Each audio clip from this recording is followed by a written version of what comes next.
Hello everyone, I am possible class में आप सभी का स्वागत है। इस वीडियो में हम डिस्कस करने वाले हैं 6th स्टैंडर्ड की ज्योग्राफी, जो कि पूरी की पूरी एनसीईआरटी बेस्ड है।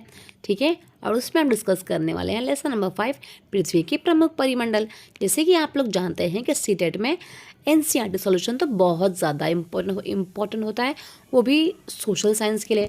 तो इसीलिए ये वीडियोस आप लोगों के लिए ही बनाया गया है। तो अंत तक वीडियो जरूर देखते जाइए, कि चैनल को सब्सक्राइब भी कर लीजिएगा।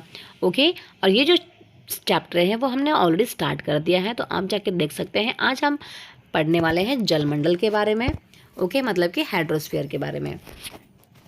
तो पृथ्वी जो है ना, उसको नीला ग्रह भी कहा जाता है। जैसे कि हम सब जानते हैं कि पृथ्वी को नीला ग्रह कहा जाता है। तो क्यों कहा जाता है भाई? क्योंकि पृथ्वी पर 71% क्या है? जल है, और 29% क्या है?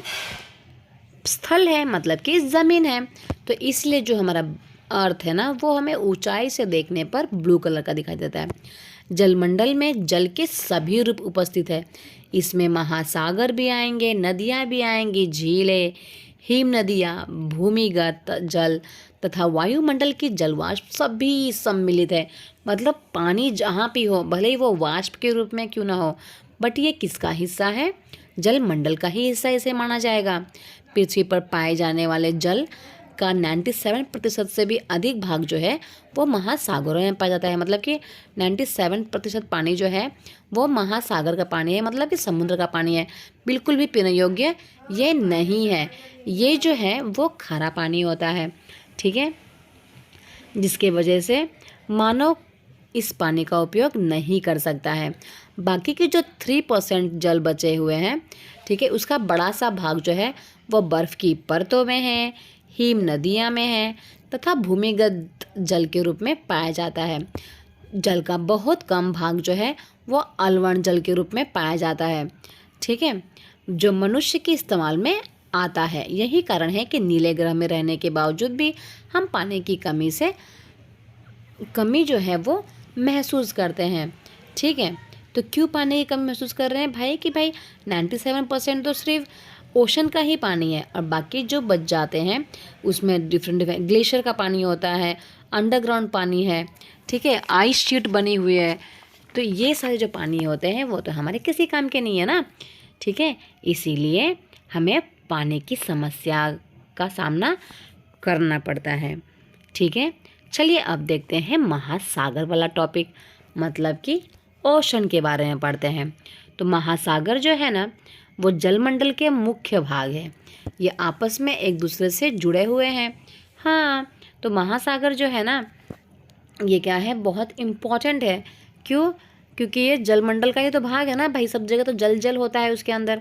तो महासागरीय जल जो होता है वो हमेशा गतिशील होता है, मतलब कि हमेशा मूव करता है। इसमें बड़े बड़े से वेव्स आते रहते हैं, तरंगे आती हैं, ज्वार भाटाएँ आती हैं तथा महासागरीय धाराएं भी आती है।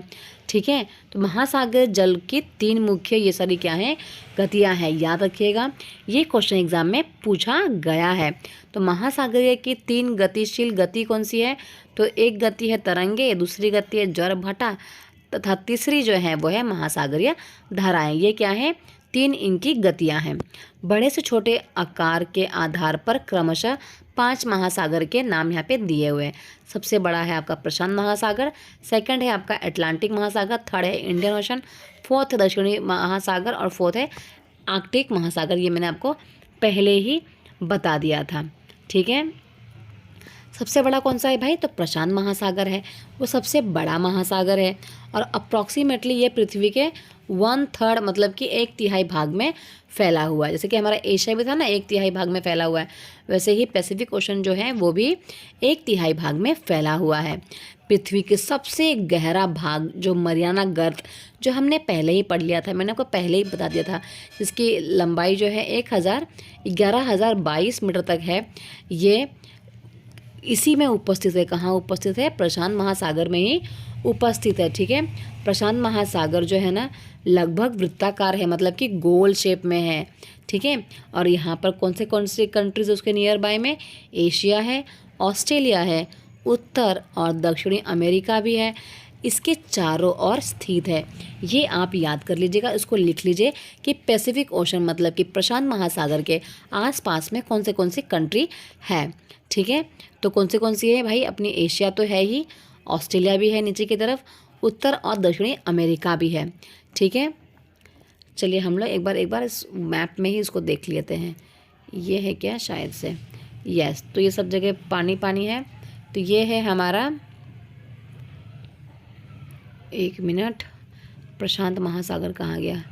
ठीक है, तो प्रशांत महासागर जो है ना यहाँ पर है। ठीक है, पैसिफिक ओशन यहाँ पर है, और इसलिए देखो ये भी पैसिफिक ओशन इस तरफ भी आएगा, क्योंकि अर्थ जो है वो गोल है ना, यहाँ पे चपटा कर दिया है, इसलिए समझ में नहीं आता।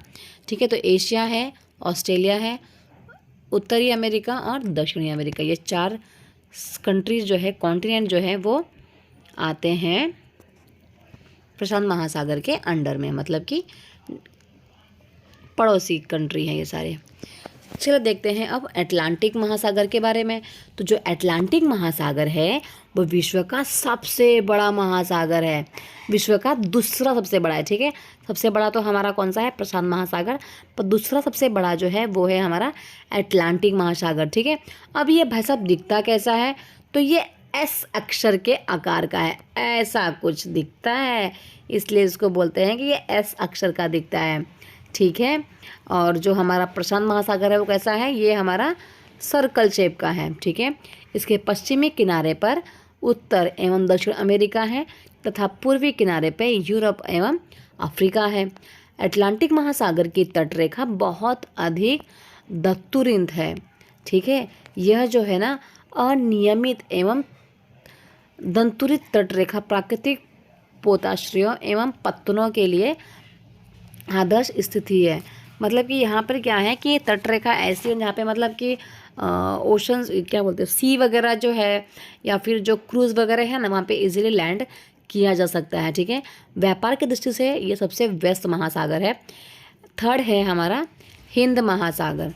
ठीक है, हिंद महासागर जो है ना वो एक ऐसा महासागर है जिसका नाम जो है ना किसी देश के नाम पे रखा हुआ है, यानी कि भारत के नाम पे रखा गया है। ठीक है, आपने नाम सुना होगा ना हिंदुस्तान, और हिंदुस्तान से क्या बन गया हमारा? हिंद महासागर। इंग्लिश में बोला जाता है इंडिया, और इंडियन ओशन कहा जाता है उसको। ठीक है, तो जो हिंद महासागर है वो ऐसा एक सागर जिसका नाम एक देश के ऊपर रखा गया है, और वो है हमारा भारत। यह जो महासागर है लगभग त्रिभुजाकार है। ठीक है, इसका जो शेप की बात करें तो ये शेप है त्रिकोण शेप में है हमारा। कौन?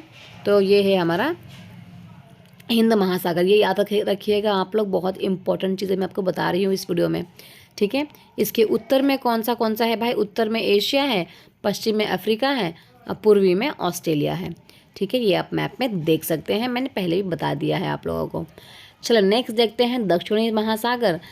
तो जो दक्षिणी महासागर है वो अंटार्कटिका महाद्वीप को चारों ओर से घेरती है। ठीक है, और यह अंटार्कटिका महाद्वीप से उत्तर की ओर 60 डिग्री दक्षिणी अक्षांश पर फैला हुआ है। तो अगर आप देखोगे ना तो यहाँ पर हमारा क्या बोलते हैं, अटलांटिक ओशन है, सॉरी अंटार्कटिक है, अंटार्कटिक कॉन्टिनेंट है मतलब महाद्वीप, और उसके ऊपर क्या है?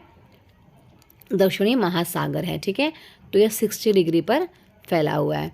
चलिए देखते हैं लास्ट वाला आर्कटिक महासागर, मतलब कि ऊपर वाला महासागर की बात करेंगे।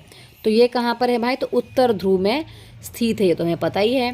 तथा यह जो है ना उत्तर ध्रुव के चारों ओर फैला हुआ है। ठीक है, चारों ओर फैला हुआ है। तो यहाँ पे जितने भी कंट्री और कॉन्टिनेंट है ना, ये सब जगह पे क्या है? आर्कटिक महासागर फैला हुआ है। यह जो है ना प्रशांत महासागर से छिछले जल वाले एक संकरे भाग से जुड़ा हुआ है, जिसे बेरिंग जल संधि के नाम से जाना जाता है। तथा यह जो है ना उत्तर अमेरिका के उत्तरी तटों तथा यूरेशिया से घिरा हुआ है। ठीक है, चलिए एक बार उसको मैप में देख लेते हैं तो ज़्यादा बेहतर रूप से समझ में आएगा।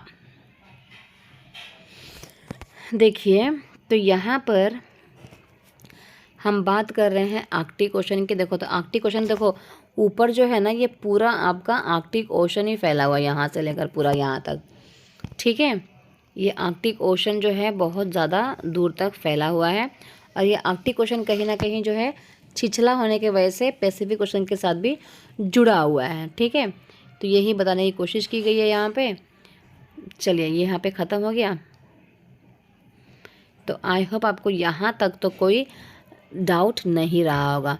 ठीक है, तो जो छिछले जल के साथ जुड़ा हुआ है ना, सक्रिय भाग से जुड़ा हुआ है, उसे हम बेरिंग कहते हैं। ये आप लिख लीजिएगा, ओके, बेरिंग कहा जाता है इसे। अब ये जो वायुमंडल वाला टॉपिक है वो हम नेक्स्ट क्लास में पढ़ेंगे, और इसके बाद ये जो टॉपिक है हमारा ख़त्म हो जाएगा। ये चैप्टर बहुत इंपॉर्टेंट है, तो आप एक भी वीडियो स्किप मत कीजिएगा। ठीक है, अगर आप फर्स्ट टाइम विजिट कर रहे हैं तो आप जाके पहले के वीडियो देख सकते हैं, क्योंकि इसमें मैंने बहुत सारे इंपॉर्टेंट आप लोगों को बताए हुए हैं। इसके बाद हम उसके क्वेश्चंस भी कर लेंगे जो प्रीवियस ईयर के पेपर्स में आए हुए थे। तो आज के लिए इतना ही, मिलते हैं नेक्स्ट वीडियो में। Thank you so much everyone. Video कैसी लगी कमेंट सेक्शन में ज़रूर बताइएगा, अपने फ्रेंड्स को भी शेयर कर दीजिएगा, ताकि वो लोग भी अभी से प्रिपरेशन करना स्टार्ट कर दीजिए। ठीक है, एग्ज़ाम ख़त्म हो गई है, बट प्रिपरेशन हमारी रुकनी नहीं चाहिए। Thank you so much everyone.